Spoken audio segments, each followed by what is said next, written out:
አንድ ያልተጠበቀ አዲስ ሁነት የመላዋን ሀገር ህልውና በቅጽበት ሊለውጠው አፋፍ ላይ ይገኛል። ብዙዎች የጦርነት ስጋት አብቅቷል ብለው ዘና ባሉበት በዚህ ወሳኝ ወቅት ከሰሜኑ የኢትዮጵያ ክፍል እየወጡ ያሉ ድንገተኛ መረጃዎች ግን ሀገሪቱን ከዚህ ቀደም ታይቶ ወደማያውቅ አስፈሪ አደጋ እየገፏት መሆኑን ይጠቁማሉ። የታሪክ በኩራኩር እንደገና ወደ ባሩድ ማሰሮነት ለመቀየር ጥቂት እርምጃዎች ብቻ ቀርተውታል። ይህ ተራ የወሬ ስብስብ አይደለም። ይልቁንም የእያንዳንዳችንን ነገ የሚያስወስን የቀጠናውን የኃይል ሚዛን ሙሉ በሙሉ የሚቀይር አደገኛ ወታደራዊና ፖለቲካዊ ሽኩቻ እንጂ። በጥቂት ሰዓታት ውስጥ ሊፈነዳ የተዘጋጀው እውነት ምንድን ነው? አዲሱና ያልተጠበቀው የኃይሎች አስተላለፍስ ሀገሪቱን ወዴት እየመራት ነው? እስከ ዝግጅቱ ፍጻሜ አብራችሁን ቆዩ።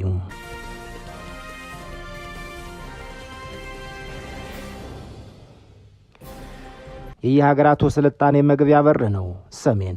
እዚህ ኢትዮጵያም ስልጣኔም ጦርነትም እርሃብም ቸነፈርም ተድላም ደስታም የሚገቡት በሰሜን ነው። ሰሜን ኢትዮጵያ በድጋሚ ከባድ የጦርነት ስጋትና ባልታሰበ ወታደራዊ ውጥረት ውስጥ ለመውደቅ ጥቂት እርምጃዎች ብቻ ቀርተውታል። ከሰዓታት በፊት ከሰሜኑ የሀገሪቷ ክፍል የሚወጡት አነጋጋሪና ድንገተኛ መረጃዎች በመላው ሀገሪቱና በውጭ ሀገራት በሚኖሩ ኢትዮጵያውያን ዘንድ ትልቅ ድንጋጤና ስጋትን ፈጥረዋል። ከሁለት ዓመታት አውዳሚ የሰሜን ጦርነት በኋላ የተደረሰው የሰላም ስምምነት አየር ላይ በተንጠለጠለበት በዚህ ወሳኝ ሰዓት ከሰሜኑ ድንበር አካባቢዎች የሚወጡት አዳዲስ ዘገባዎች ግን ሀገሪቱን ወደ ሌላ አስፈሪ የታሪክ ምዕራፍ ሊመልሷት እንደሚችሉ አመላካች ሆነዋል። አሁን የምንሰማቸው መረጃዎች ተራ የወታደራዊ ዝግጅት ወሬዎች ብቻ አይደሉም። ይልቁንም የመላዋን ሀገር ዕጣ ፈንታ በሰከንዶች ውስጥ ሊቀይሩ የሚችሉ አስደንጋጭ ክስተቶች ናቸው። በሰሜኑ ሰማይ ላይ የተጋረጠው የጦርነት ደመና ከጊዜ ወደ ጊዜ እየጠቆረ መጥቷል። ይህ ደመና ደግሞ ከጥቂት ቀናት በኋላ ወይስ ከጥቂት ሰዓታት በኋላ ይዘንባል የሚለው ጥያቄ የብዙዎቹን ልብ በጭንቀት እያንቀጠቀጠው ነው። በትግራይ በአማራና በሱዳን አዋሳኝ አካባቢዎች በተለይም በሸረሪናና በወልቃይትና በራያ አቅጣጫዎች የሚታዩት ድንገተኛ የወታደራዊ እንቅስቃሴዎች ዓለም አቀፍ ትኩረትን በመሳብ ላይ ናቸው። በአካባቢው የተሰማሩት የመከላከያ ሰራዊት፣ የትግራይ ኃይሎችና የፋኖ ታጣቂዎች እንቅስቃሴ የሰሜኑን ቀጠና እንደ አዲስ የባሩድ ማሰሮ አድርገውታል። አየር ላይ ያለው ውጥረት በማንኛውም ሰከንድ ሊፈነዳ እንደሚችል የሚጠቁሙ ምልክቶች በግልጽ እየታዩ ናቸው። እያንዳንዱ እንቅስቃሴ፣ እያንዳንዱ የወታደር እርምጃና እያንዳንዱ ከባድ መሳሪያ ተሳቢ ወደ ተኩስ ቀጠና መጠጋት ሁኔታውን ወደ አልተፈለገ አደጋ እየገፋው ነው። በእነዚህ ቦታዎች አሁን ያለው ዝምታ የሰላም ዝምታ አይደለም። ይልቁንም ከከባድ ማበጥ በፊት የሚመጣው አስፈሪ ዝምታ እንደሆነ በርካታ የታሪክና የወታደራዊ ተንታኞች በአንድ ድምፅ እየተናገሩ ይገኛሉ። የመረጃ ምንጮች እንደሚጠቁሙት ከሆነ ባለፉት ጥቂት ቀናት በሸረሪናና በሱዳን ድንበር አቅራቢያ የሚገኝ ከባድ መሳሪያዎች የተኩስ ልውውጥና ያልተለመዱ ወታደራዊ ኃይል ስምሪቶች ተስተውለዋል። የትግራይ ክልል ጊዜያዊ አስተዳደርና የፌዴራል መንግስት አካላት እርስ በርስ የሚለዋወጧቸው የቃላት ተኩሶችና የሚወጡት ይፋዊ መግለጫዎች የችግሩን ግዝበት በግልጽ ያሳያሉ። በሁለቱም ወገኖች በኩል የሚሰሙት ከባድ ማስጠንቀቂያዎች የፕሪቶሪያው ስምምነት መሰረት የሆኑትን ነጥቦች አደጋ ላይ ጥለዋቸዋል። አየር ላይ ባለው ወታደራዊ ዝግጅት ምክንያት የሰላም ስምምነቱ ወረቀት ላይ ብቻ የቀረ ባዶ ቃል መስሏል። ምድር ግን ሙሉ በሙሉ ለዳግም ውጊያ እየተደረገ የኃይል ማዛባት ስራ እየተከናወነ ይገኛል።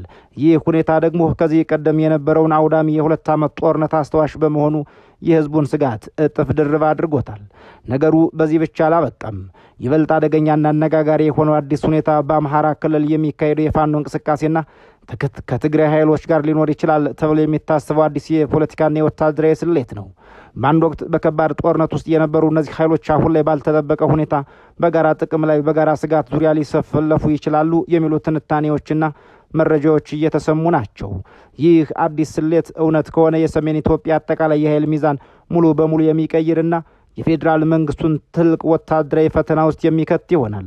ዓላማቸውና ፍላጎታቸው የተለያየ ይመስል የነበሩ አካላት በጋራ የጠላት ስጋት ምክንያት በአንድ መስመር የመሰለፋቸው ዕድል የሰሜኑን ፖለቲካ ሙሉ በሙሉ ወደማይታወቅና ወደ ተወሳሰበ አቅጣጫ ሊወስደው እንደሚችል ይገመታል። የወልቃይት የሁመራና የራያ አወዛጋቢ ወሰኖች ጉዳይ አሁንም እንደ ግድ ፍም እየነደደ ይገኛል። የፕሪቶሪያው ስምምነት እነዚህን ቦታዎች በተመለከተ ግልጽና የማያወላውል መፍትሄ አላስቀመጠም። ቦታው ላይ የሚገኙ ኃይሎች የራሳቸውን መሬት ለመጠበቅ በሚል ከፍተኛ ዝግጅት እንዲያደርጉም አስገድዷቸዋል። የፋኖ ኃይሎች አካባቢዎቹም በምንም ተአምር እንደማይለቁና እስከ መጨረሻው እንደሚዋጉ ሲገልጹ፣ በሌላ በኩል ደግሞ የትግራይ አመራሮች የተፈናቀሉ ዜጎቻቸውን ለመመለስና መሬቶቻቸውን ለማስመለስ የትኛውንም ዋጋ ለመክፈል ዝግጁ መሆናቸውን እየተናገሩ ነው። ይህ ሁሉ ወገኖች የሚያወላውል አቋም ሰሜን ኢትዮጵያን በድጋሚ የደም ምድር ሊያደርጋት የሚችል አደገኛ ሁኔታን ፈጥሯል። በእነዚህ ቦታዎች ላይ የሚደረገው እያንዳንዱ የፖለቲካና የወታደራዊ ሽኩቻ የቆሰለውን የሁለቱ ህዝቦች ግንኙነት ይበልጥ የሚያደማና ሰላምን እጅግ የራቀ የሚያደርገው ሆኗል። ከዚህ በተጨማሪም በሱዳን በኩል ያለው ወቅታዊ ሁኔታ ለዚህ ውጥረት ተጨማሪ ነዳጅ ሆኖታል። ሱዳን ውስጥ የሚካሄደው የእርስ በርስ ጦርነትና የድንበር ጥበቃ መላላት የተለያዩ ያልተደራጁ ኃይሎችና የጦር መሳሪያዎች በቀላሉ ወደ ኢትዮጵያ እንዲገቡ መንገድ ከፍቷል። ከሱዳን ጋር በሚዋሰኑ አካባቢዎች የሚታዩት ያልተለመዱ የጦር ኃይል እንቅስቃሴዎች የፌዴራል መንግስቱን ከፍተኛ ስጋት ቀጠና ውስጥ ከተውታል። የመከላከያ ሰራዊት በድንበሮቹ አካባቢ ተጨማሪ ኃይልና ከባድ መሳሪያዎችን ማከማቸት መጀመሩም አየር ላይ ያለው ውጥረት ምን ያክል አደገኛ ደረጃ ላይ እንደደረሰ ግልጽ ማሳያ ነው። የድንበር ቀጠናው አሁን ላይ ህጋዊ ቁጥጥር የሌለበትና ማንኛውም ታጣቂ ኃይል በቀላሉ የሚንቀሳቀስበት በመሆኑ ለጠቅላላው ቀጠና ደህንነት ትልቅ ስጋት ሆኖ ተደቅኗል። በየቀኑ የሚወጡት እነዚህ አስደንጋጭ መረጃዎች በህዝቡ ዘንድ የፈጠሩት ስጋት ወደ መራር ቁጣና ተስፋ መቁረጥም እየተቀየረ ነው። ከዚህ ቀደሙ ጦርነት ገና ሳይላቀቅ የወደሙ መሰረተ ልማቶች ሳይገነቡ የጠፉ ህይወቶች እንባ ሳይደርቅና ሚሊዮኖች በረሃብና በችግር ውስጥ እያሉ ሌላ ጦርነት ሊጀመር ነው የሚለው ዜና የየአካባቢውን ህዝብ በከፍተኛ ጭንቀት ውስጥ ጥሎታል። አያሌ አባወራዎችና አያሌ እናቶች በድጋሚ የመፈናቀልና የሞት ጥላ እንዳያርፍባቸው በማሰብ ቀያቸውን በስጋት ሌሊታቸውን ደግሞ ያለ እንቅልፍ እያሳለፉ ናቸው። የህፃናት ፍርሃት፣ የእናቶች እንባና የአባቶች ጭንቀት በየቀበሌውና በየመንደሩ ይንጸባረቃል። የታጠቁ ኃይሎች የሚያሰሙት እያንዳንዱ ድምፅ ህዝቡን ወደ አዲስ ስደተኝነትና መከራ የሚወስድ መራራ ጥሪ መስሎም ተሰምቷቸዋል። በሶሻል ሚዲያና በውጭ ሀገራት የዜና አውታሮች ላይ የሚሰራጩት ያልተረጋገጡ ዜናዎችና የፕሮፓጋንዳ ጦርነቶች ደግሞ ሁኔታውን ይበልጥ አባብሰውታል። ሁለቱም ወገኖች የራሳቸው ደጋፊዎች ለማንቀሳቀስ በሚያደርጉት የመረጃ ጦርነት ምክንያት የትኛው እውነት የትኛው ደግሞ ሐሰት እንደሆነ ለመለየት አስቸጋሪ እስከሚሆን ድረስ መረጃዎች ተደባልቀዋል። መረጃዎች ጎርፍ ሆነው ህዝቡን፣ ወጣቱን፣ አዛውንቶችንና አረጋውያንን እየወሰዷቸው ነው። ነገር ግን አንድ የሆነ ግልጽ እውነት አለ። በሰሜን ኢትዮጵያ አየር ላይ የሚሸተው የጦርነት ባሩድ ሽታ ከቀን ወደ ቀን እየበረታ መምጣቱ ነው። ማህበራዊ ሚዲያ ላይ የሚለቀቁት የሚያስፈራሩ መግለጫዎችና የወታደራዊ ዝግጅት ምስሎች ምድር ላይ ያለውን ውጥረት ይበልጥ እያግዝፈው በማሳየት በህዝቡ ልብ ውስጥ ያለውን ተስፋ ጭላንጭልም እያጨለሙት ይገኛሉ። የፖለቲካና የወታደራዊ ተንታኞች እንደሚሉት ከሆነም አሁን ያለው ውጥረት በአስቸኳይ በዲፕሎማሲያዊ መንገድ ካልተፈታና የፕሪቶሪያው የሰላም ስምምነት ውሎች በተግባር ካልተተረጎሙ ሀገሪቱ ወደ ታየችበት አስፈሪና ሰፊ ቀውስ መግባቱ አይቀሬ ነው። የፌዴራል መንግስት በአንድ በኩል ከአማራ ክልል የፋኖ ኃይሎች ጋር፣ በሌላ በኩል ደግሞ በትግራይ ክልል በሚነሱ ጥያቄዎችና የወታደራዊ ዝግጅቶች በአንድ ጊዜ ማስተናገድ ይኖርበታል። ይህ ደግሞ ለሀገሪቷ የኢኮኖሚ የደህንነት መዋቅር እጅግ ከባድ ሆና ትልቅ ፈተና ሆኖበታል። ሁለት ወታደራዊ ግንባሮችን በአንድ ጊዜ ማስተናገድ ዕዳ የሀገሪቱን የመከላከል አቅም ሊፈታተነውና ጠቅላላ ሀገራዊ የመረጋጋት መዋቅሩን ሊያናጋው እንደሚችል ስጋቶች ተደቅነዋል። ይህ በእንዲህ እንዳለ የዓለም አቀፉ ማህበረሰብና የአፍሪካ ህብረት በሰሜን ኢትዮጵያ እያጋጠመ ባለው አዲስ የውጥረት ማበጥ ላይ ትኩረታቸውን አድርገዋል። በዲፕሎማቶች በኩል የሚደረጉት የጀርባ በር ንግግሮች ውጥረቱን ለማስታገስ ቢሞክሩም ምድር ላይ ያለው ነባራዊ ሁኔታ ግን ከንግግር ይልቅ ወደ ወታደራዊ እርምጃ ያደላ እየመሰለ ነው። በየቀኑ የሚሰሙት ወታደራዊ ስምሪቶችና የከባድ መሳሪያዎች እንቅስቃሴዎችም የዲፕሎማሲው መንገድ እየጠበበ መምጣቱን የሚያሳዩ ቀይ መብራቶች ናቸው። የዲፕሎማሲ ጥረቶች በተግባር ተጨባጭ ውጤት ካላመጡ በኃይል መፍትሄ የመፈለግ ፍላጎት በሁለቱም ወገኖች ዘንድ የበላይነቱን ሊይዝ እንደሚችል እየተገመተ መጥቷል።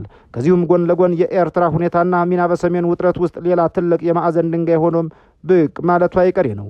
በኤርትራ ድንበር አካባቢዎች የሚታዩት የወታደራዊ ዝግጅቶችና የኃይል ስምሪቶች የቀጠናውን የፖለቲካ ሁኔታ ይበልጥ የተወሳሰበ አድርገውታል። ኤርትራ በሰሜን ኢትዮጵያ ሰላምና ማረጋጋት ላይ የምታሳድረው ተጽዕኖ ቀላል አለመሆኑ ይታወቃል። አሁን ባለው ውጥረት ውስጥ ግን የአስመራ መንግስት የሚያስቀምጠው አቋምና የሚያደርገው እንቅስቃሴ ወዴት እንደሚያደላ በጥንቃቄ እየተጠበቀ ነው። የኤርትራ ኃይሎች በድጋሚ ወደ ክልላዊ ውዝግብ የመግባት ዕድላቸው የጦርነቱን ስፋትና ጥልቀት ወደ ቀጠናዊ አደጋ ሊያሳድገው የሚችል በመሆኑ ትልቅ ስጋት ፈጥሯል። የሰሜን ኢትዮጵያ ውጥረት ከጊዜ ወደ ጊዜ እየጨመረ በመጣ ቁጥር የሀገሪቱ የኢኮኖሚ ህመም ይበልጥ እየከፋ ይመጣል። ለጦርነትና ለደህንነት የሚወጣው ከፍተኛ በጀት ሀገሪቱ ልትገነባቸው የምታስባቸውን የልማት ፕሮጀክቶች የሚያደናቅፍ ከመሆኑም በላይ አጠቃላይ የዋጋ ንረቱንና የኑሮ ውድነቱን አባብሶታል። አርሶ አደሩ ወደ እርሻው መሄድ ባለመቻሉ ነጋዴው ምርቱን ማንቀሳቀስ ባለመቻሉና ኢንቨስተሮች ሀገሪቱን በመሸሻቸው ምክንያት ኢኮኖሚው ከቀን ወደ ቀን እየደቀቀ ይገኛል። ይህ ደግሞ በጦርነቱ ቀጠና ውስጥ ባሉ ዜጎች ላይ ብቻ ሳይሆን በመላው ሀገሪቷ ሕዝብ ላይ ቀጥተኛ የሆነ የመከራ ዕዳ እየጫነ ነው። በትግራይ ክልል ውስጥ ያለው የውስጥ የፖለቲካ ክፍፍልና በህዝባዊ ወያኔ ሓርነት ትግራይ ከፍተኛ አመራሮች መካከል የተፈጠረው ሽኩቻም ለዚሁ ውጥረት ሌላው ምክንያት ነው።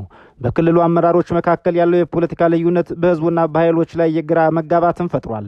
አንዳንዶች አመራሮች ሰላማዊና ዲፕሎማሲያዊ መንገዶችን ቅድሚያ መስጠት አለብን ሲሉ፣ ሌሎች ደግሞ በመሬት ላይ ያለውን እውነት ለመቀየር ወታደራዊ ኃይልን መጠቀም እንደ ብቸኛ አማራጭን ያዩታል።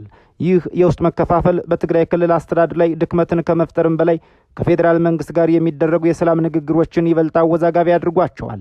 በሌላ በኩል በአማራ ክልል የሚገኘው የፋኖ ህዝባዊ እንቅስቃሴ ከቀን ወደ ቀን ድጋፉንና አቅሙን እያሳደገ መምጣቱ ይነገራል።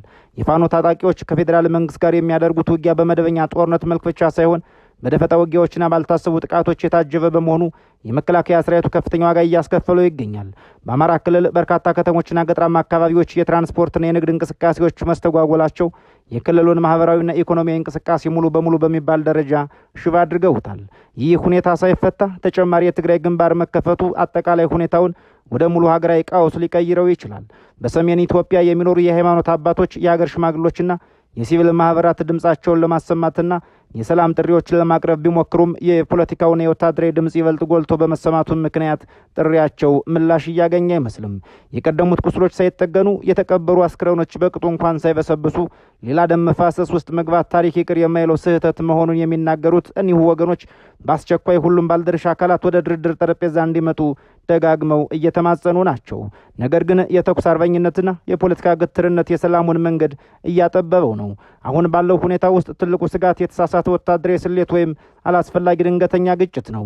በሁለቱም በኩል ባሉ የጦር ግንባሮች አቅራቢያ የሚገኙ ወታደሮችና ታጣቂዎች ባላቸው ከፍተኛ የጥላቻና የፍርሃት ስሜት ምክንያት አንዱ ወገን የሚያደርገውን ተራ እንቅስቃሴ ሌላው ወገን እንደ ጥቃት በመቁጠር ተኩስ ሊከፈት ይችላል። ይህ ደግሞ በቁጥጥር ስር ሊውል የማይችል ትልቅ ጦርነት ሰንሰለት ሊፈጥር እንደሚችል እየተገመተ ነው። በድንበር አካባቢዎች አየር ላይ ያለው ውጥረት ያክል እያንዳንዱ የጠመንጃ ጥይት የጠቅላላውን ቀጠና ሰላም የሚያፈንዳት አቅም ያለው ነውም ይባላል። የቀጠናው የጂኦ ፖለቲካዊ ሁኔታም ቢሆን ከዚሁ ጉዳይ ጋር በጥብቅ የተያያዘ ነው። የቀይ ባህር አካባቢ ውጥረት፣ የታላቁ ህዳሴ ግድብ ጉዳይና የአፍሪካ ቀንድ ሀገራት የፖለቲካ አስተላለፍ በሰሜን ኢትዮጵያ ላይ በሚከሰቱት ክስተቶች ላይ ቀጥተኛ ተጽዕኖ አላቸው። የውጭ ኃይሎች የራሳቸውን ጥቅም ለማስከበር ሲሉ በኢትዮጵያ የውስጥ ውጥረት ላይ ጣልቃ በመግባት እድላቸውን ያሰፋሉ። ይህ ደግሞ ሀገሪቱን የባዕዳን ኃይሎች መጫወቻ የውክልና ጦርነት ማዕከል እንዳያደርጋት የብዙዎች ስጋት ሆኖ ቀጥሏል። በሰሜን ኢትዮጵያ ሰማይ ላይ የተንጠለጠለው የጦርነት ስጋት የሀገሪቱን የነገ ዕጣ ፈንታ ወሳኝ ምዕራፍ ላይ ጥሎታል።